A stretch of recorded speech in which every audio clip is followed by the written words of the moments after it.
All right, we're Now live. live. This is Senate Government Operations on January 8th, Friday. And for those of you who meet with us kind of regularly, we have a new member among us. Senator Keisha Ram is our newest senator and newest committee member. So welcome, Keisha. Thank you, Madam Chair. Thanks, everybody. So what we're going to do right today is normally on the first day that we meet, we go through committee priorities, individual priorities, where what we want to do, how we want to organize ourselves and all of that. But we're going to do that. I think we're going to do that on Tuesday when we have a longer meeting. I think that people probably today might not even have been aware that we were going to meet, and it being Friday afternoon of the first week.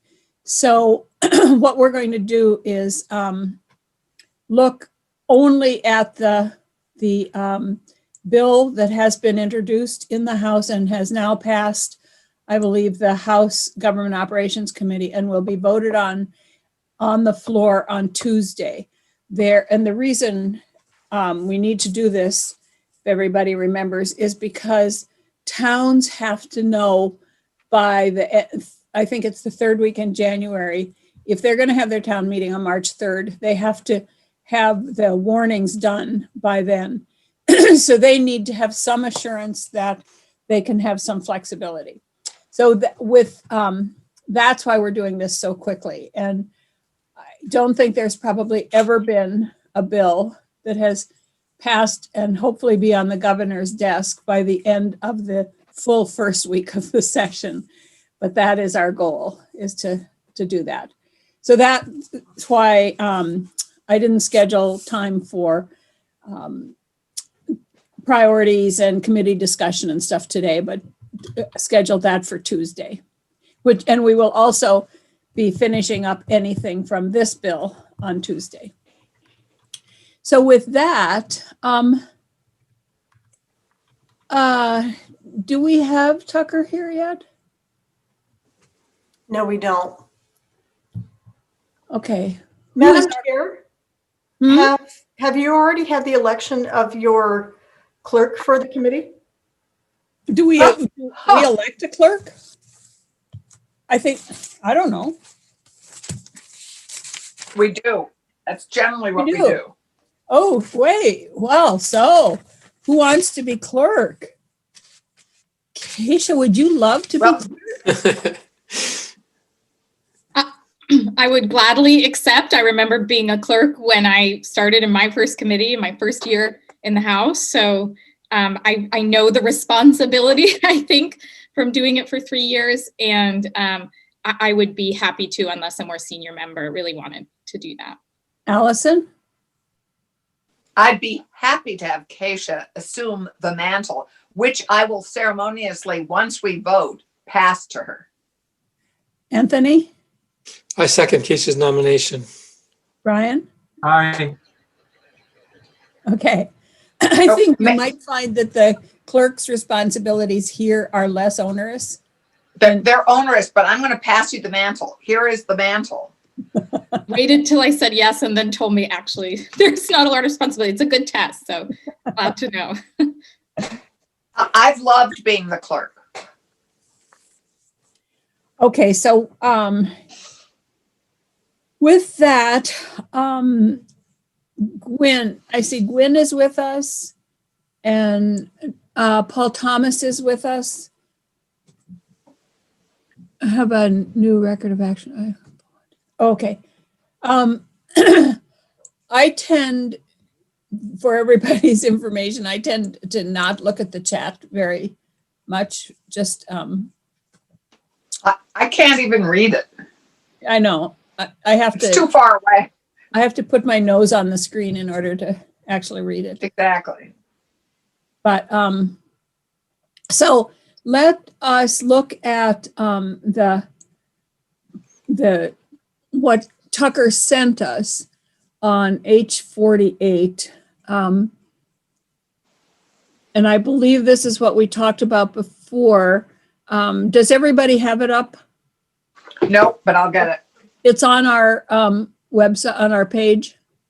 Getting the link and doing that now. And it says draft number 1.1. Yes. Yeah.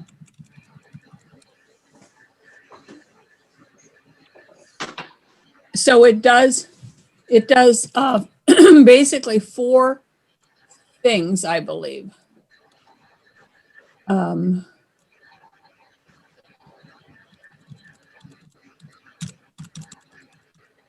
first thing it does is allows the municipal legislative body to move the date of their annual meeting. Second thing it does is they may require the municipal clerk to mail all of the registered voters. So they have the authority now to do to mail out Australian ballots. And Brattleboro can hold its representative town meeting by electronic means. And for those of you who might be confused by that, Brattleboro has a representative town meeting, so they know exactly who their 150 people are that can attend and have the right to vote. So it's very different than just having a town meeting where you have no idea who might come or who might stay home on any given meeting. So they did it last year, and it went off very well. They trained everybody. They made sure all 150 people had access. They sent them packets. They helped them hook up. They made sure they had the right equipment and everything, and it worked really well. So that it does that, and then it gives the Secretary of State some administrative and organizational responsibilities, or leave flexibility to be able to help the town clerks with it. That's basically what this bill does. Do any of the committee members have any questions about that? Brian? Thank you, Madam Chair. Actually, on page 3, line 13, 14, and 15, it does allow the Board of Supervisors of the Northeast Kingdom Waste Management District to Oh, vote right. to adopt the district's annual budget for the ensuing fiscal year. And I Did also have they- I'm sorry. Did they actually vote this one out? I thought they voted not, they did. All right. And So- I had a further question, but I'll wait until if folks have any other question about that. Okay. Well, yeah, I think we'd like to hear that because that was not part of our original discussion, and I do have some questions about that. So, Allison? I saw emails about this. I mean, we've known Yes. it's, We have had emails about it, but we also had Right. testimony, or we had an email from Tucker that said he did not think it was necessary and that it set up some weird dynamics by giving this particular one the authority to do it and no other solid waste district the authority to do it. So I'm, oh, there's Susan. Hi. So, Paul, do you want to, as a representative of the Northeast Kingdom Solid Waste District, do you want, or Waste Management District, I guess you call it, would you like to tell us why you think this is necessary? Sure. And thank you, Madam Chair, for allowing me the opportunity to participate today. So you mentioned just a few moments ago that this may be problematic because it singles out one solid waste district. But we are the only solid waste district in the state of Vermont that votes our budget by Australian ballot by all of our members. So it's not necessary for any other solid waste district to be included because their Board of Supervisors are already approving their budgets.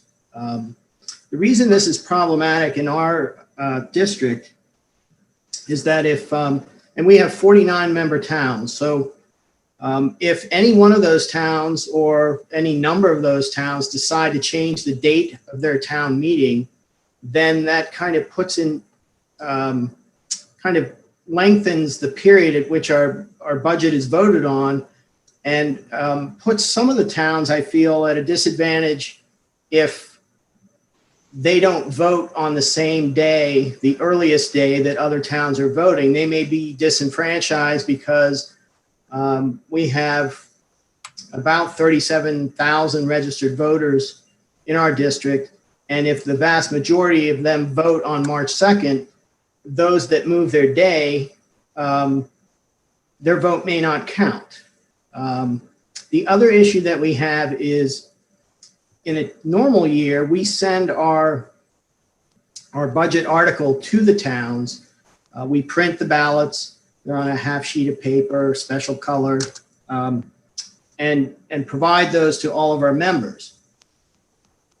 This bill would allow towns to mail their ballots to all of their registered voters. And while in theory it sounds, it's a great idea, if we don't get involved in that process, we don't have the means to mail ballots directly to the voters. So that becomes problematic as well. We felt like this remedy made the most sense because it's not unprecedented. All the other waste districts in the state do it this way. We have pursued a charter change in the past to allow us to do this, but we recognize that this year is a little different. And obviously this would just be for 2021.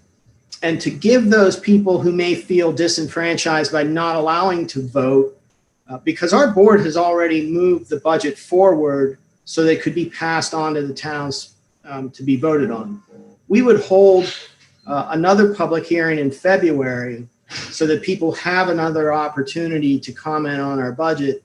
And then our regularly scheduled meeting in March is March 9th, so 1 week after town meeting. So this bill would actually allow us to make that move, and then our board would take action on March 9th.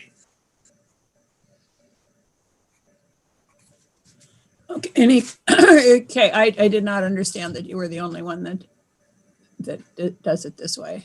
So, Allison, did you have a question, or were you just waving your hand? No, I just wanted to remind myself about whether we are enabling all municipal annual meetings to be able to meet remotely or not, or is it just? No, we're not allowing anybody to meet remotely except Brattleboro. Except Brattleboro. Right. But what if a town could actually figure out how to do it successfully? I guess they could take a chance that they might, and Brattleboro did it last year. I don't think they had any particular authority to do it. And I question whether a town could figure out how to do it. If Putney has 1,200 voters, how do we know which of those 1,200 people have access to it? I mean, I don't know if my neighbor has a computer with access to the internet so that she could go on a Zoom meeting. I don't know that. And we had this conversation.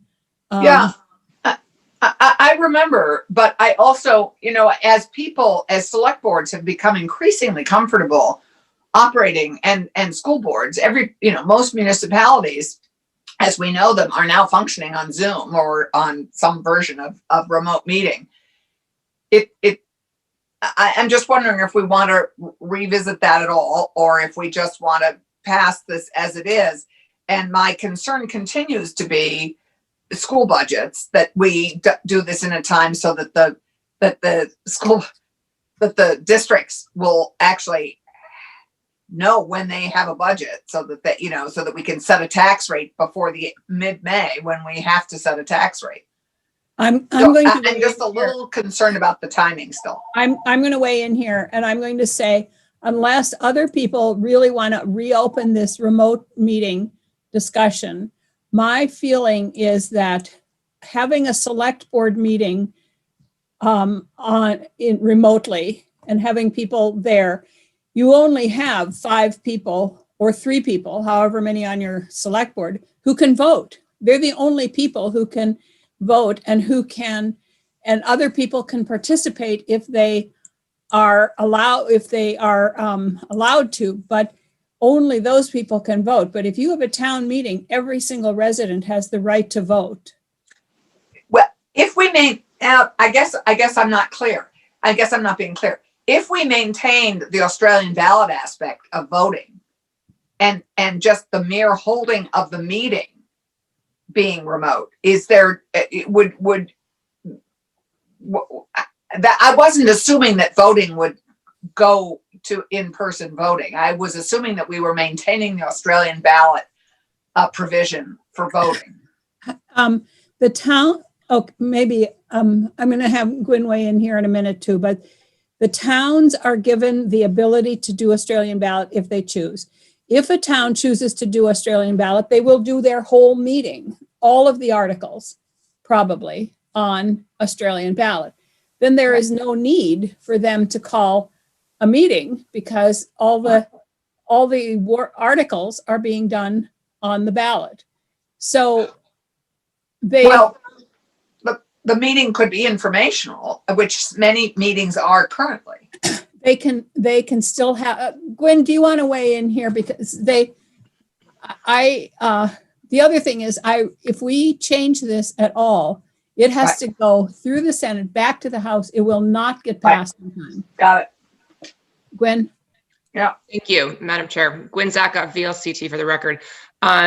Senator Clarkson, you're spot on. The public informational meetings are actually meetings of the select board where they're presenting their budget or their articles. So they can already do that on a Zoom platform or electronically. So that's not going to impede that. So they're all covered with that aspect of things. So hopefully that answers your question.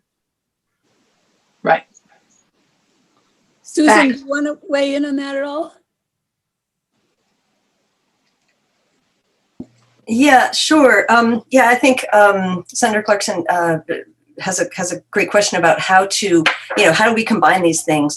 And the town meetings, and just to be clear, Senator White, you could, and Middlesex has, have a meeting that is warned in place but offers an online option. Mm-hmm. So that means that you're not excluding somebody who doesn't have a computer because they can just come to the meeting.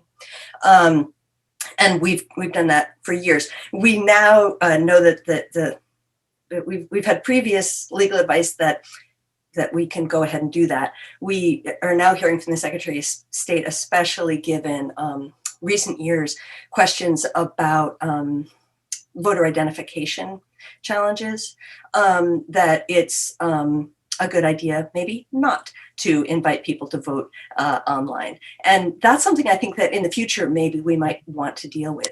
I don't think we can do that in this bill. So, there's no point in talking about it now, but I would love to bookmark that for future conversation. But I do think that having those informational meetings by Zoom and then Australian ballot voting on a 1-year basis only is, it's going to work. And I think a lot of towns are going to go ahead and do that. We can talk about my thoughts on the. Gwen, did you have something? I just wanted to add that the Secretary of State's office, including the Director of Elections, Will Senning, has promised that, as time goes on, it's not relevant to this bill, having these discussions about how to open up voting more online and doing things more electronically is on the table. But in a short period of time, getting it done for March or April or May, depending on how far towns move their town meeting to, it's just not going to happen. But it's a great thing to look towards in the future. So I guess I'm a little, there was some mix up here, and apparently the invite went out announcing that the meeting was at 2:30. Yeah, the calendar invite shifted as I was editing it, and it messed everything up. My apologies, my sincere apologies, everyone. So I'm a little bit concerned then that we will not have the appropriate people here that to weigh in to make sure that we're on the and remember, today we are only talking about the town meeting bill. We're not doing any other elections issues at all, just the town meeting bill. This is all we're doing today. So, Anthony? I just want to make sure you know that Secretary of State Jim Condos has joined us as well as Carol Dawes. So even though the timing is weird, some people are coming on earlier than 2:30 anyway. Yeah, and I think maybe, and I see John Odom. John Odom as well. So I think that Gail might have sent out an alert to people. And I've Allison? texted Tucker. I mean, I'm sure Gail did too, but I've texted Tucker to see if he's joining us. So does anybody have any concerns about the bill as it is written right now? Brian? Thank you, Madam Chair. Not a concern, just again, some more question.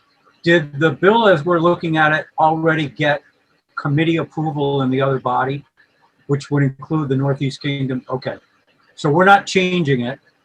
And the likelihood of it, of the addition of that is not great to kind of gum up the works, to use a very poor explanation.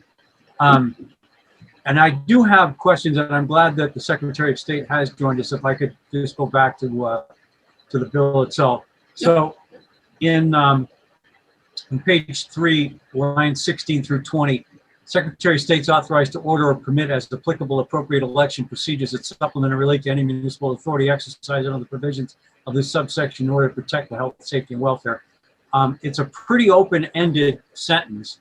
And I'm just wondering, it also sounds like it's already been done, like maybe last year. I'm wondering if the Secretary has any specific things that he could tell us that he would be able to do.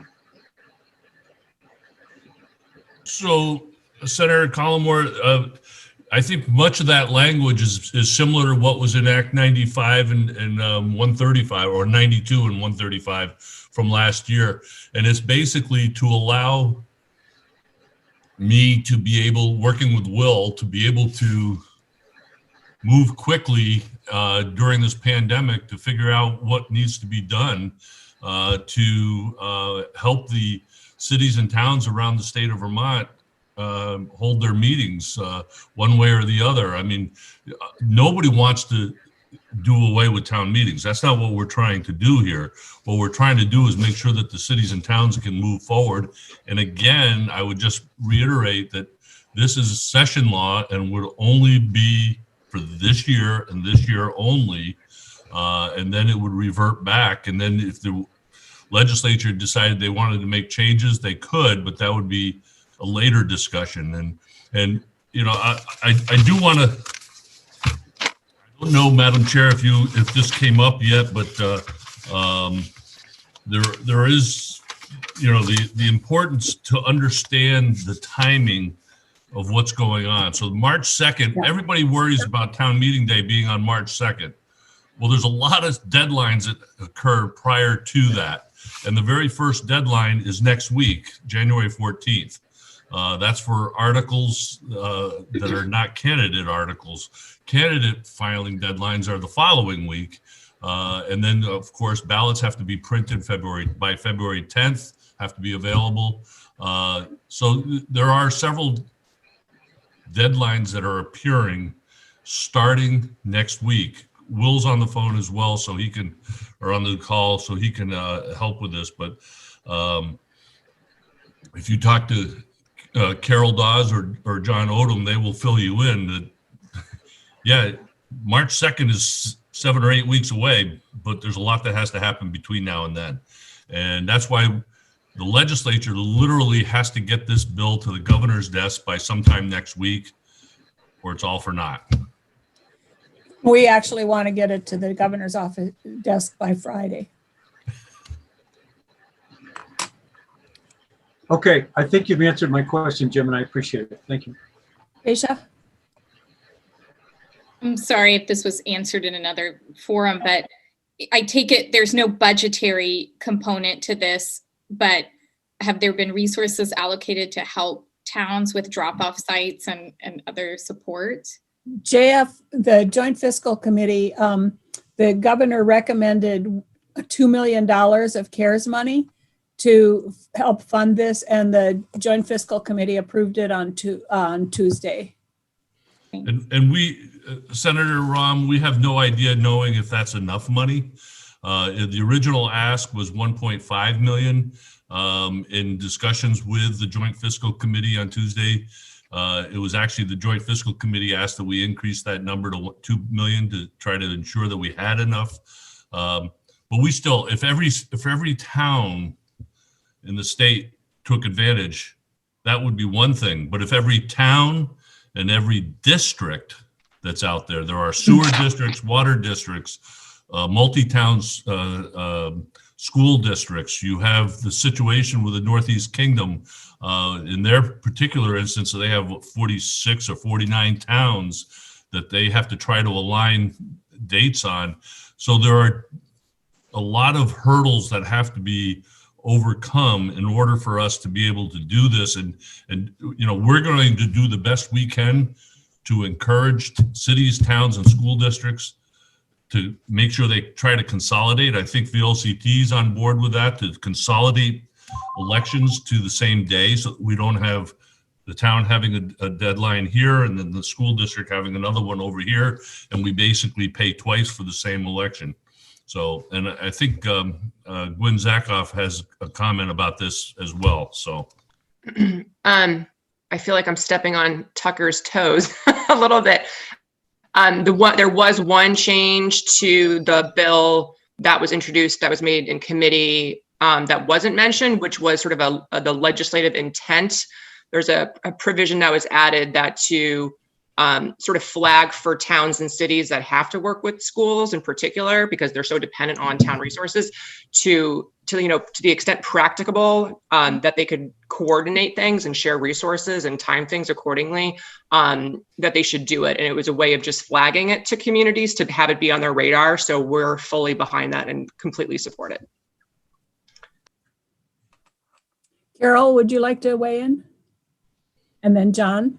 I was going to say exactly what Gwen just said. For the record, for those who don't know me, Carol Dawes, Berry City Clerk and Treasurer and Legislative Chair for the Municipal Clerk and Treasurers Association. Yes, at the bottom of the current draft, page 2 is the language that Gwen was referring to as far as the intent for cooperation of municipalities. And we, clerks and treasurers, we certainly approve that, support it wholly. You know, I'm lucky in that my school district is just Berry City and Berry Town, but we already have been working because we already work on different schedules. Berry Town has a different date for their annual meeting. And so we've already been coordinating on how we're going to move forward. And I think that it's vital that cooperation continues to happen, and having it in the bill, I think, is really important.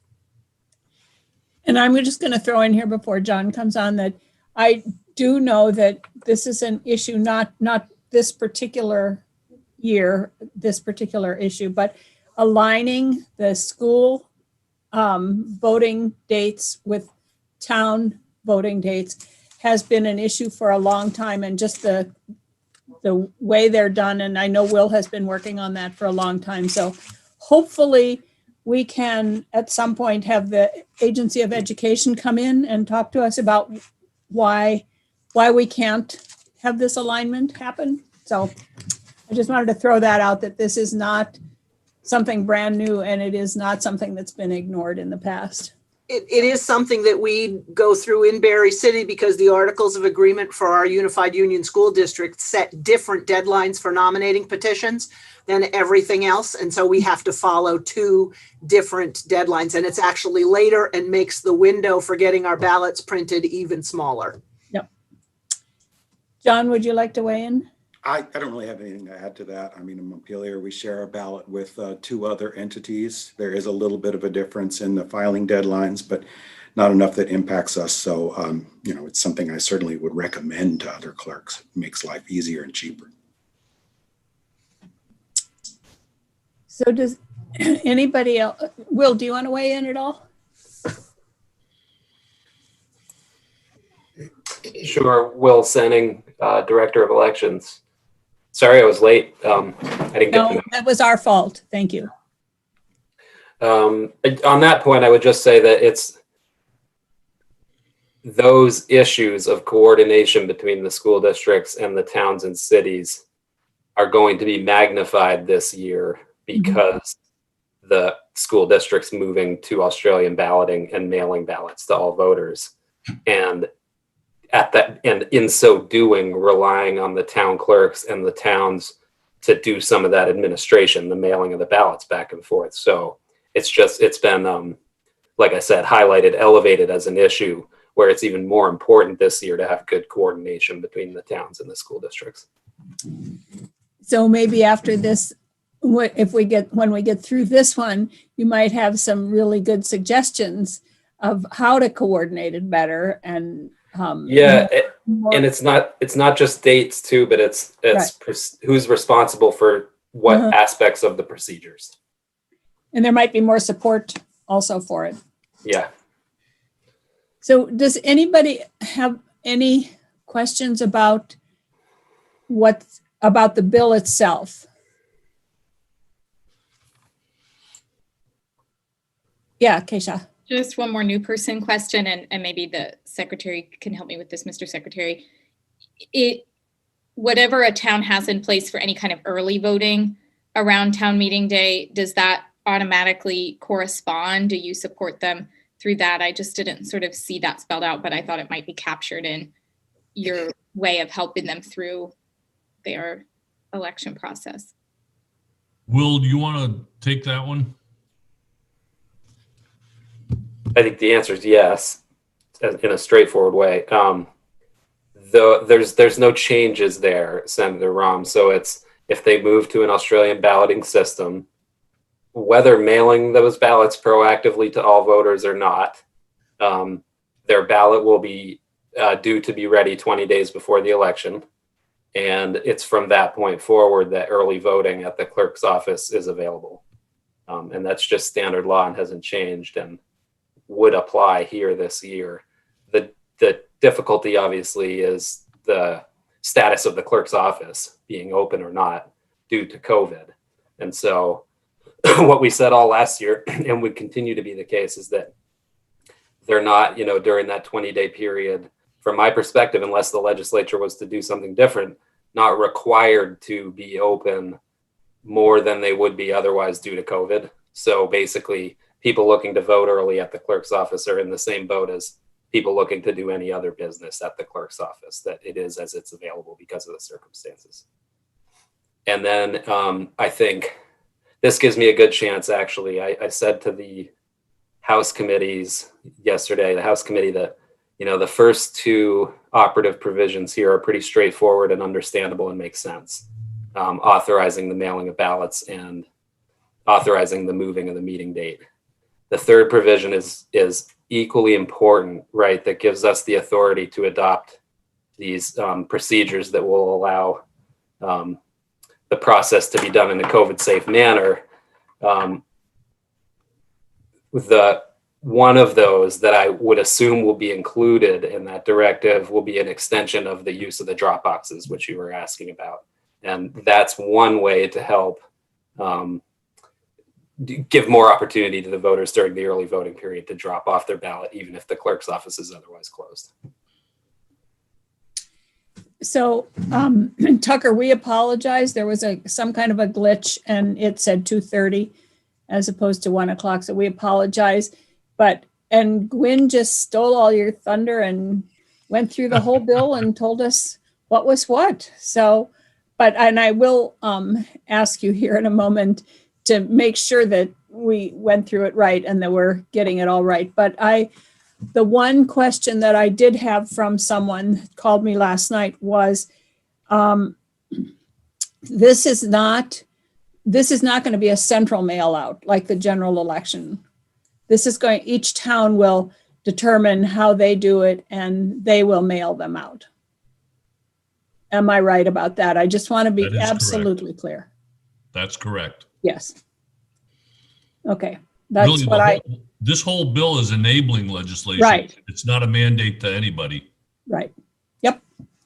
All right. So any more questions before we go to Tucker to make sure that we really are doing the bill the way we want to? Hey, Tucker, do you want to just make sure that we have it all straight? Sure. Good afternoon. Tucker Anderson, Office of Legislative Counsel. I wasn't here for Gwen's impeccable walkthrough. So how would you like me to move through this? Would you like the official long-winded walkthrough? I believe so that we're all really clear about what we're doing here. Okay, I'm going to work off of the proposal of amendment that was passed out of House Government Operations yesterday afternoon and go section by section. We'll start in section 1, which details the legislative findings, intent, and purpose as expressed by the General Assembly. We'll start with the findings. We'll break it into 2 categories. The first finding is that the continued spread of COVID-19 has the potential to jeopardize the health and safety of Vermonters who are voting at their annual meetings. The second finding is that despite the temporary authority that was granted by Act 162, and to refresh your recollection, that act provided legislative bodies with the authority to apply Australian balloting to their annual meetings, and it waived signature requirements for local candidates at the annual meeting. Despite that act, there are concerns that persist. And the 2 high-level concerns that are highlighted here in the bill are first that in municipalities that choose to apply Australian ballot voting, general law is still going to require that voters apply for their early ballot or that polling places be available to voters within a municipality. Second, that there are many municipalities that want to continue their tradition of using floor votes. So that tees up the intent and purpose of the bill. The intent is to protect the health and safety of Vermonters while allowing voters the opportunity to participate in their annual meetings, including those traditional forms of in-person from the floor voting. The purpose is to permit municipalities to move the date of their 2021 annual meeting to a date later in the year, to permit municipalities to mail out 2021 annual meeting early voter ballots, and to authorize the Secretary of State to order or permit supplemental elections procedures that are related to the powers you're granting under this bill and that support them. An additional piece of intent was added by House Government Operations, and that piece of intent expresses that the General Assembly wants municipalities to cooperate in the administration of district elections. It specifically calls out boards of civil authority and municipal clerks and asks that they help administer district elections that are being held within the member municipalities. That moves us along at hyper speed to section 2, which contains the operative provisions of the bill. Subsection A contains all of the temporary authority that we are granting to municipalities generally and to 2 municipalities specifically. Subdivision 1 provides that a municipal legislative body may vote to move the date of their annual meeting to a date later in the year 2021. Second power, a municipal legislative body may require the clerk to mail out ballots to all active registered voters. Third, that the town of Brattleboro, which is very special, may hold its annual meeting by electronic means. And the reason it is very special is, again, because it is the only town in Vermont that uses the representative annual meeting model. There is an additional special municipality that was added by House Government Operations, and that would be the Northeast Kingdom Waste Management District, that under the provisions of the bill as amended by House GovOps allows that district to approve its budget for the ensuing fiscal year through a vote of its Board of Supervisors. Finally, a subdivision provides authority to Secretary of State to authorize and permit, as applicable, alternative elections procedures that supplement and relate to any municipal authority under this subsection. Some examples that were brought up, and I'm sure you have already heard them, creating ballot collection stations, allowing clerks to begin counting ballots in an earlier window. I think yesterday Will brought up tabulators and deadlines associated with acquiring tabulators. Subsection B of this section provides that municipal officers shall serve until the expiration of their terms. As you recall, in early discussion of this bill, there was some concern that if the annual meeting was pushed out too far, that statutory deadlines for when officers assume their new positions would cause it so that there would be a vacancy in office until the meeting was held. This was put in as a guardrail to make sure that officers will remain in office even when there's a statute that says that they are supposed to leave it on June 1st, May 1st, whatever the date may be. The Secretary of State shall adopt any necessary corresponding procedures to ensure that the public can monitor polling places and the counting of ballots. That is the entirety of the temporary provisions that are contained here. If there are any questions about that incredibly thorough, fluid, and monotone presentation you just received, please let me know. Keisha. Well, I thought it was riveting. My question is about the definition of an active voter, particularly for town meeting. Is that someone who shows up to town meeting, or do they have to have voted in November elections? Is that standard in legislative language? I think that Tucker can answer that, but I believe it's somebody who's on the checklist. It would be someone who's on the checklist so that they know who they are mailing it to. And I'm sure that Will knows how that works through the Secretary of State system, but I think it can be instantaneous and same day. But again, they're mailing these out, so there's going to have to be some deadline by the time they prepare and mail ballots that you're going to maybe counted as an active registered voter for the purpose of mailing. Will? Well,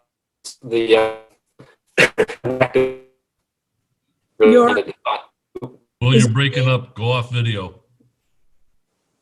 Yeah, you keep freezing. Sorry, can you hear me? Yep. I shouldn't be the only one in the house.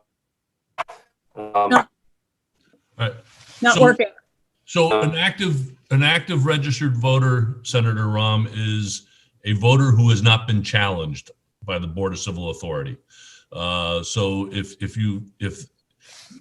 although they're still on the checklist, there are challenged voters and active voters. So an active voter is anybody that's not challenged. And obviously, because we do have same-day voter registration, that will play into it as well. Anthony? I'm going to ask sort of a pessimistic question. We're allowing towns to put off their town meeting day to a date in the future. If things don't get better, COVID-wise, is it possible that we'll come to a time where we have to say to these towns, look, we will let you wait till April or May, but you're still too dangerous. So you're going to have to take a vote by mail. I'm just wondering what the worst case scenario would be if a town puts it off, but things don't get better. I think Gwen can probably answer that, but my understanding is that towns have to have a budget by a certain date so that they can turn that budget in to the state because of their school budgets. So Right. They're going to have some kind. If it keeps getting worse and worse, then maybe they'll have to say, well, we can't put it off any longer. We'll have to do Australian ballot. And And there's even though it would be later in the year, we'd still be able to give them the support they need to do Australian ballot. I would think so, Gwen. I think the biggest issue would be not wanting to incur penalties from the state from the education tax portion. So I think that's going to be the biggest driver. And I think that select boards won't want to be borrowing in anticipation of tax. I mean, there's all these budgetary issues that are lingering, and they're very aware of it. So I think for the towns that at least I've spoken to, or the ones that I've heard from other attorneys in the office, is that they are the ones that are holding off, are really looking for early spring, and not pushing it anywhere close to like early summer, hopefully by the end of spring, where they can do perhaps a semi-indoor outdoor town meeting at the local fire station where it's open and they have a lot of room. So there's these automatic things that are in play that this bill doesn't change, like the penalties. So they know that they're going to have to get it done sooner rather than later. Allison, did you have a question? Well, I raised this earlier, and I just like to tag on to Anthony's concern because, having served on Ways and Means, we set the tax rate. Yes. And this year, we have a lot of pressure on that tax rate, and we need those budgets in for us to know where the tax rate's going to be set. So this continues to be a concern for me that we don't have a date certain that we have a school budget's voted. And I know I don't mean to be a squeaky wheel, but, if budgets all come in a reasonable way, it'll mean we don't have to do this huge increase everybody's worried about. But we're totally dependent on this vote for us to set the tax rate. So that's my continuing concern, which Anthony raised earlier. And that's our job. It's not enough to just pass the school budget for the schools. We have to set the tax rate. I think that we have to have some faith that our select boards and school boards are well aware of their responsibility to the state and know that if they don't get it in, there will be penalties that are assessed against them. And select boards and school boards have been doing this for 240 years or something like that. And I think that we have to have some faith that they aren't going to put their annual meeting off until August, when they know that they have to have their numbers in much earlier than that. I mean, we could set a date, but I don't think that's my personal feeling. I don't think we need to, because I think we can have faith that they know when they have to have things in. Jim? Well, yeah.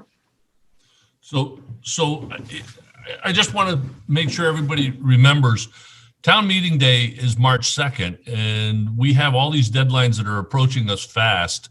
And if for instance, the legislature decides at a later date, hey, we got to get these things, we need to get these meetings done so that we can get these budgets in, the legislature has time to get that in. I mean, I know you don't have a lot of time, but you've got more time than what we have right now, or what the towns have, to get these town meetings in the processes in place, because that's really what the concern is here, is how do we protect town meeting and going forward in a very short window.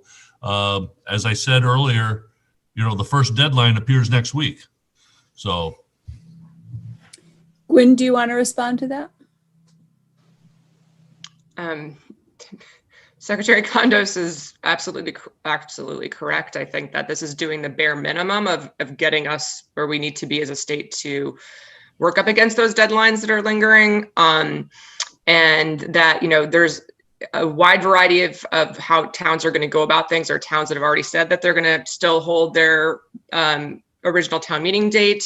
There's a lot of towns that are taking up the Australian ballot authority, even though they currently do floor votes, but still keeping the dates and are pushing it out a little bit more. I think just the sheer volume of towns that are going to be switching over to Australian ballot, especially if there's resources available, because there's going to be a cost to that to make these transitions. But so if they see there's incentives and money and it gives them more time to prepare, they're going to be more likely to hop on board with that system, which obviously is going to make voting safer, and it's going to sort of not solve the problem that Senator Clarkson, is bringing up, but sort of help alleviate it to a degree.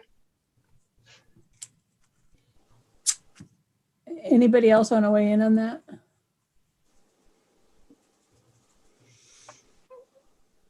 Anthony? I just want to say, I wasn't necessarily going to propose that we set a deadline or a date. I just wanted us to talk about it a little bit, which we did. I'm pretty satisfied with the direction we're going in. Thanks. Anybody else have?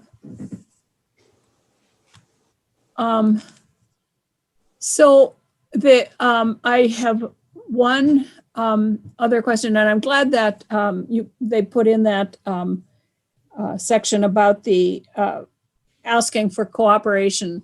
And I'm glad that the VLCT and the Clerks Association is supportive of that, because there was a suggestion that we should put something, an amendment in that would require them to do it. And I think that would have been, that would have torpedoed the whole bill, in my opinion. So I'm glad they did it that way. The other question I have is, do we know at all what's happening with the suit, with the lawsuit? Which lawsuit? I thought that there had been a lawsuit filed against us. Oh, Scott Woodward? Yes. I've heard nothing on it. Obviously, that's the AG's office. But, I mean, the deadline's fast approaching next week.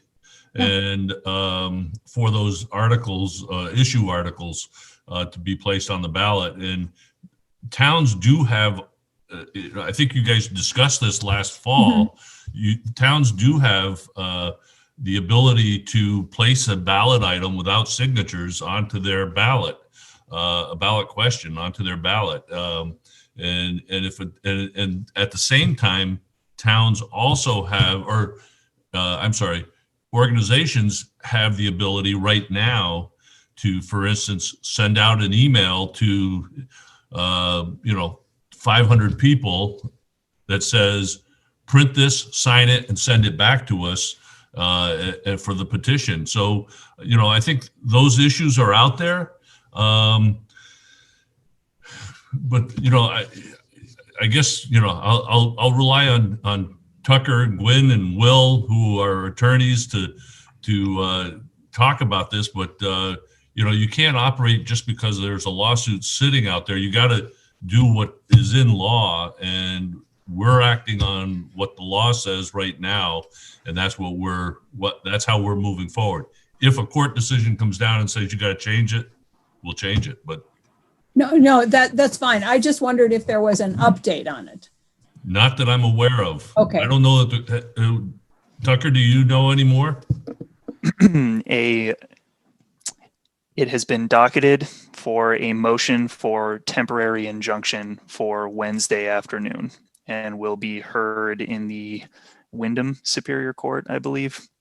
And that would be a motion to essentially enjoin the state from enforcing signature requirements leading up to the deadline, which is next Thursday or Friday. I can't recall which day it is. It might be Friday.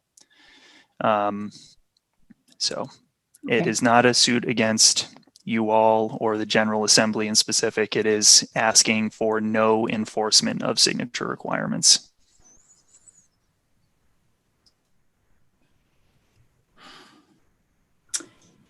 So even if it was accepted on Wednesday and there was people would, oh, never mind. I think it's all just very confusing and I don't quite understand it. But anyway, are there any, Allison? Just while we're on the subject of the sort of the order, what gets put on where, I had a question about whose responsibility is setting the order of the articles on a ballot or in a meeting. The order of the warning, which article goes? Yes, exactly. Whose responsibility is it to set the warning, or is it set out in statute? Is it a choice, or is that set in statute. Gwen, do you know? I always thought it was the select board's responsibility, and that's how we did it. It's up to the legislative body, select board or school board, and there is no statutory mandated order of articles, Senator. Thank you. Because one can, yeah, okay. Thank you. Yes, Keisha? If you wanted to finish your thought, Madam Chair. Just as it's a more general question or concern about having been a 3-term justice of the peace whose term is expiring and I'm not running again, but people often informally ask you for election support or to help them with the ballot. We obviously try to coordinate with our local clerk's office, but are they covered under health and safety of election workers? Are they getting any guidance about how to fulfill their duties? Because they're often sent out to people who can't bring their ballot somewhere themselves. So I just wonder if they've been given any consideration in this process. I don't know that we've addressed them specifically. Will, do you want to weigh in on that? Sure. And if I do break up, I'll go off my video again. Senator Rahm, we addressed that last year for the statewide elections in the directive that Secretary Kondos issued, and essentially said that they can't be compelled to do that during the COVID outbreak. That if a town has BCA members who are willing and able to do so, they can, but if not, to find an alternative way to get ballots to those folks. And to get them back to a job. And to get them back. Okay. And one of the things that makes that a little more palatable is that folks with a disability or who are sick or ill have the right to have their ballot delivered electronically. Okay. So it can be essentially emailed to them through our system. They would still have to return the physical ballot. We don't have electronic return, but at least that eases one direction of that process. Thank you. And I would assume, I would recommend to Secretary Kondos that we include that in any directive that comes out of that annual meeting. So I'm going to ask committee members if there are any lingering concerns about this bill, or we actually won't have the bill until Wednesday. I believe that's the earliest we can have it, because they will be working on it. It'll be on the floor on notice. It was on notice today, and it'll be on for vote on Tuesday. And I think that they're not going to have any trouble suspending rules, so they'll get it to us on Wednesday, and we should get it at our 1 o'clock floor session on Wednesday. And we can vote it out on Wednesday in our committee meeting. Does that make sense to everybody? We would do it that way. So if that's the case, are there any lingering concerns about this bill as it is right now? And if not, what we'll do is put it on the agenda for Tuesday, just to make sure that if anybody else feels they need to weigh in, they'll have a chance on Tuesday, and then we'll vote on it on Wednesday. Does that make sense, committee? It does, Madam Chair. And just in case there's town clerks that got the wrong time today, it'll allow them another chance. Yes, thank you. Thank you. That is true. So we'll put it on the agenda first thing on Tuesday, and then allow anybody who has any lingering concerns or any questions or anything to come then. And then, Jim? I just want to say that this has been a very collaborative effort between the administration, the Secretary of State's office, Vermont League of Cities and Towns, the town clerks, to try to come to a resolution that makes sense during this pandemic. And I want to thank personally everybody that was involved in helping to make this happen, because this is clearly a really good news story that we were all able to come together to resolve this in a very fast fashion. As I said, the timing is not great, and we just have to, we're basically, we have to suck it up and get this thing resolved as quickly as possible and onto the governor's desk. And everybody has been supportive of working together to get there. Thank you. That is true. And I see Kendall has joined us, and I want to thank the governor's office for being supportive of this, and and also for going to joint fiscal to request the funds for it. So I want to thank the Kendall and the governor's office. Thank you for that, Senator, and I apologize for being late to the meeting today. No, I think it was our error that. Not at all. Done. Thank you. And I look forward to Tuesday and hearing any lingering testimony then as well. Thanks. And then we hope, I don't know if you heard, if you were here when, then we hope to vote it out on Wednesday, because hopefully we'll have it assigned to us on the floor on Wednesday, and then we can vote it out on Wednesday and get it to your boss's desk right away. Senator White, I think John Odom wanted to speak. I'm going there. John? I just wanted to put a bug in your all's ear that with these exceptions that were carved out, there is the potential of a can of worms being opened. So you all might want to be prepared for that. Dominoes could fall. However, I do think, honestly, if you all stick to the time frame you have, I don't think that worms will have the chance to escape the can in time. But what carve out, or what? I don't. Particularly, like, for example, the Brattleboro, electronic participation, and the one you referred to in the Northeast Kingdom. Just one of those, if you make an exception, say on, types of electronic participation for one, then you might hear last minute requests / demands to do, similar things, or just, particularized things in different municipalities from different municipal officers. Again, that's just me being sort of paranoid and, worst case scenario. That's my way. You might be right. And I was very uncomfortable about the Northeast Kingdom vote, but then when we were assured that they are the only ones that do it this way, and every other solid waste district does it by their board of supervisors already, and Brattleboro is very different. I hate to keep saying that, but it is very different and very special. Just so.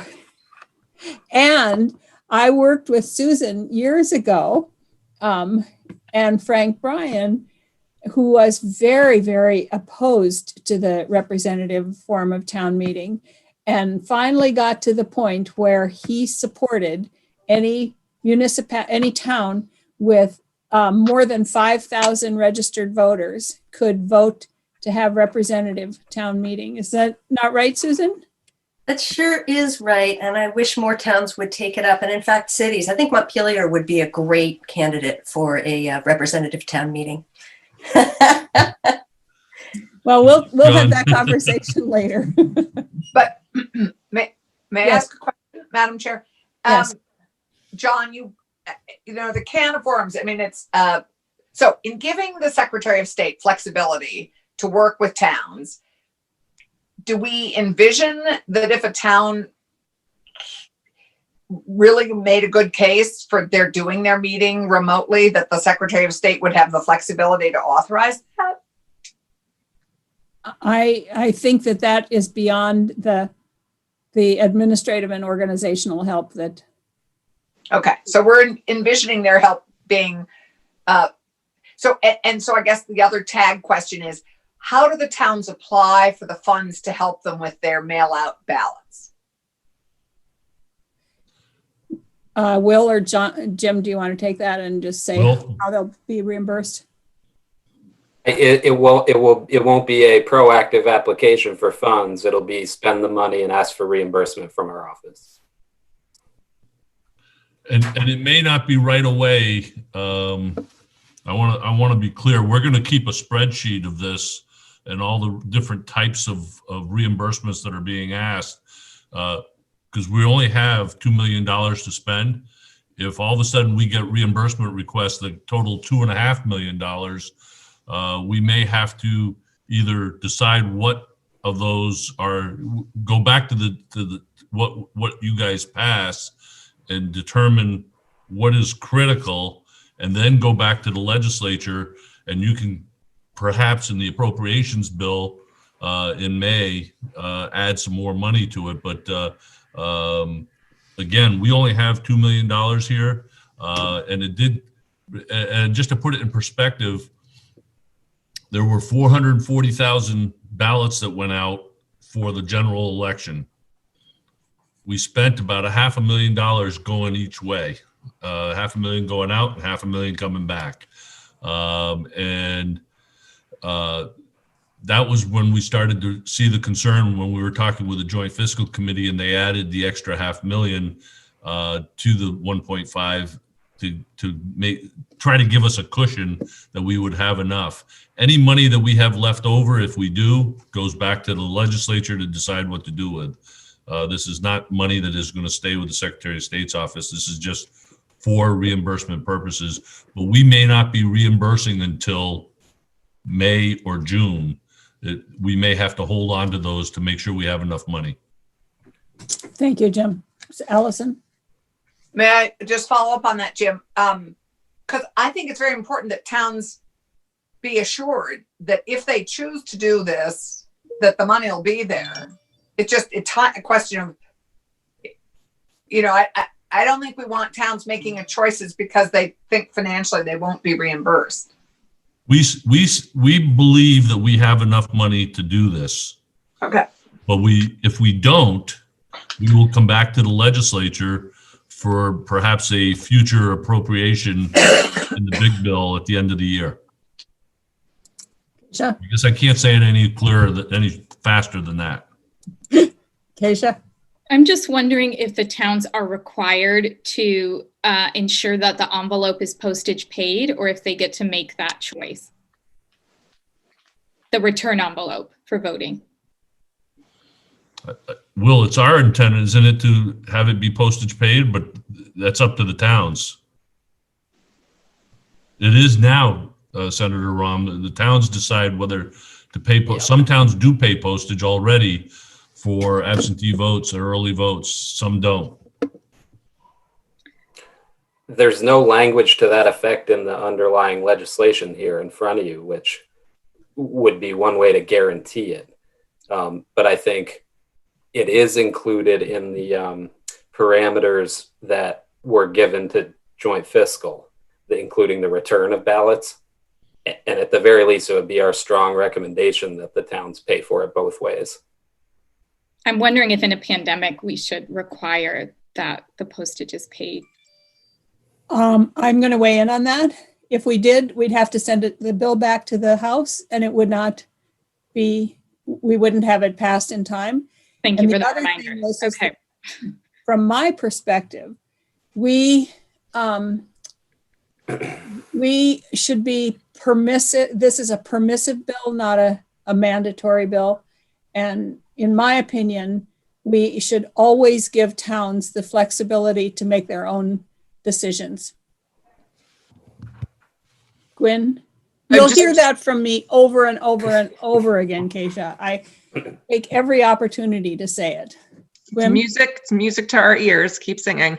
I think that the Secretary of State's elevated authority or ability to help towns and cities and other municipalities digest and sort of make sense of what's going on with this bill will give hopefully them the flexibility to say those sorts of things and say, it's best practice to do this and we encourage it. And I think that, that's kind of why VLCT was okay with that elevated authority, because normally the Secretary of State doesn't have any say over local elections, but it worked when the rules that were put out by the Secretary of State last year to help towns, it was really valuable and really helpful, and the coordination worked great. So working from that momentum, I think that it's a good balance, right? So you're not going to maybe capture every nuance with this bill, but the Secretary of State knows how to run elections, so they can help with making sense of it all, including those sorts of things, and telling towns and cities that this is best practice and you really should be doing it.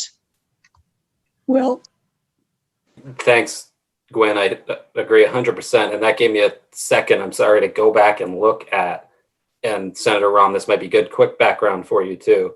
The directive regarding local elections that we issued in last April, when the committees gave us that overall authority for last year to implement new processes. It was both statewide elections and local elections. And the first steps we took actually were around local elections. The first directive we did was very simple, and it allowed them to move, cancel, and postpone the meetings. And so you guys have done that in this legislation. You sort of took care of that first step that we did in our first directive.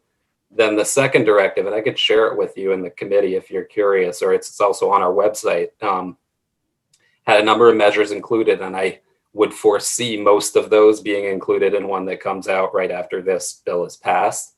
And I just took a second to look, and we did require postage paid return envelopes if a town chose to mail ballots to all their voters last year.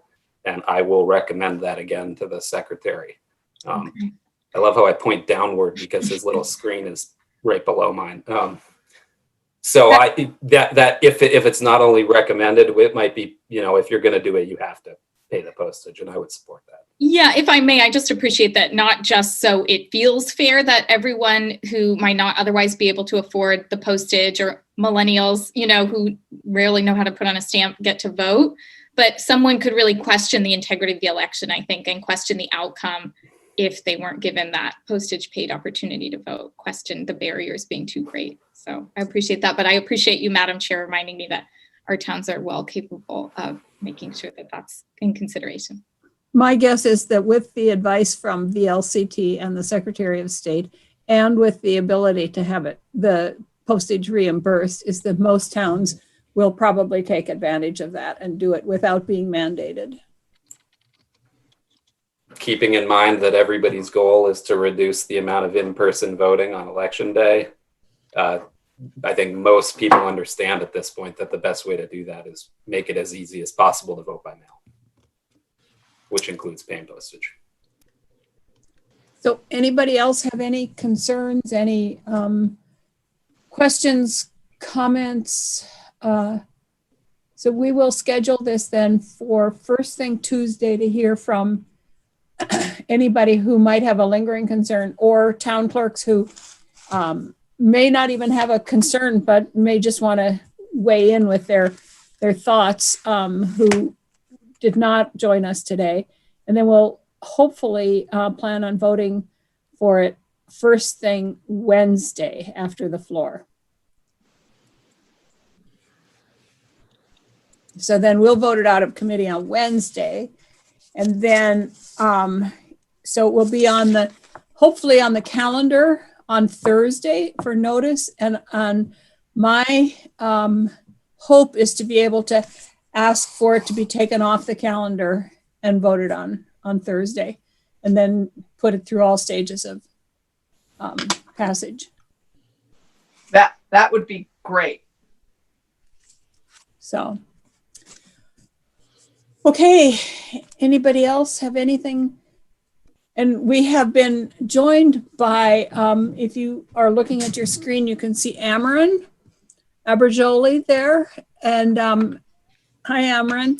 Hi. Ameren is our new, for committee members, Ameren is our new Betsy Ann Rask, because that other body over there took her away. But we're very happy to have Ameren with us, and she'll be joining us on other issues, but thought she would sit in, and because we've told her that this is probably the best committee. So. I have heard that. I think it is. Betsy Ann has returned to her roots in the legislature, quite frankly. Yes, she has. She was assistant clerk, wasn't she? Yes. And Gwen, And then both she and Gwen, you Gwen were? had that position. Yeah, and then I took it over when she left for the Secretary of State's office. Exactly. That's when we got all the horses in the well of the house.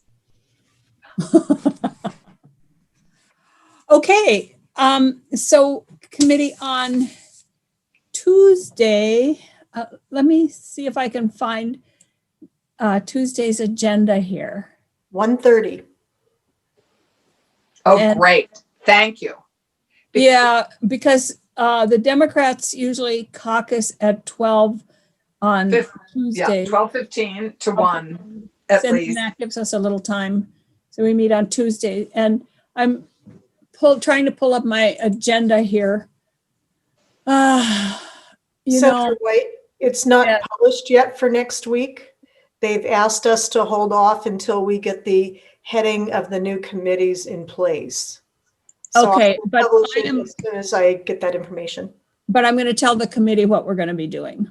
Great. So we're going to finish up with the town meeting, Bill. Oh, we don't have anything else on Tuesday. I think that we won't need all day for that. I'll schedule something else. Wednesday, we're going to look at an issue that some of you, I'm going to explain it in a minute, and then hopefully we'll have an update from Susanna Davis and the Racial Equity Advisory Panel. Thursday, we're going to have all things elections. And then Friday, we're going to have a briefing from JFO about what monies are, my computer is being really, all I can see is Gail. Oh, I'll take my video off. Well, Must have it on speaker. I just lost everybody. Anyway, I'll assume that I'm there.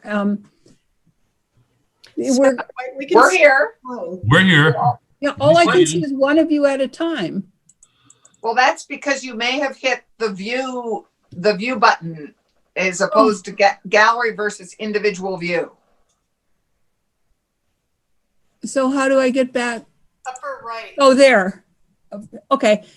So on Wednesday, we're going to hear about an issue that some of you may be aware of and some of you may not. Tucker is it's a public records issue, and it revolves around the issue of when there's an arrest, and this dovetails with judiciary. So both committees will be dealing with it. But when there's an arrest and a charge, it's a public document. But if it ends up, there's certain crimes that can either go to juvenile court or adult court. When it goes to juvenile court, it becomes confidential. But it's a little beside the point to make it confidential when it's already been made public. So the question is, when do those charges and records become, if they could go to either juvenile or adult court, is there a time at which they just shouldn't be made public at all? And it came about by a case in Chittenden County, I believe. And there is some dispute between the courts, the attorney general, the prosecutors, law enforcement about when that should be made public and when it shouldn't be made public. So we'll take on the public records part of it, and then judiciary will look at the division between the two courts. Did that make any sense at all, what I just said? Sort of. Okay, Yeah. sort of. Anthony, did it make any sense to you? Enough for now. Okay, Enough. fine. That's so much more. That's so nice. What Anthony said. Yeah, it is. It was brought to us by the Attorney General's office. They really need clarification on Got it. So that's why we're taking it up. It is not something I just dreamt up. Okay, so that's our schedule for next week. But I think, Gail, we'll schedule more on Tuesday because we're not going to need all day for this okay? That's fine. And Just to clarify, Susanna Davis had to reschedule for the following week. Okay, So we are scheduled to have the VSEA come in on Wednesday and give us an update. okay. So committee, do you want to, on Tuesday when we're, because this is not going to take us more than half an hour, I can't imagine on Tuesday. Because we've had most of our questions asked, am I right? Yes. Yes. So you want to see if we can get the Larry Novins in to do the ethics commission Yep. report? Let's get, Sure. great, All right. let's get some updates on things that we have interest in, that we passed, reports that have been due, Yeah. all that. And he did send us the entire report. So we have that. So if we have a chance to read it before then, that would be good. Is it up on the website? No, Not yet. because it's a draft. I don't know if it is or not, but he did forward it to us. It's a draft. I will make sure that everybody gets. I haven't seen it. I mean, I didn't see it in my inbox. Okay, I will. Did anybody else get it? Other than Here it Jeanette? is. Look at how thick it is. Oh, great. I don't recall getting that. It's dated November 12th. I don't think I did either. I will make sure you all get that. He forwards it to everybody. And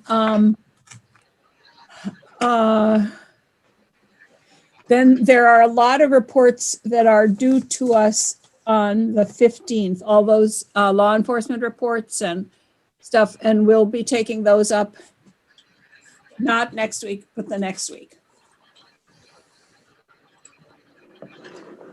But just so that, and on Tuesday, we also are going to have committee discussion on our priorities and how we operate. And we have to somehow convince Keisha that she got on the right committee here.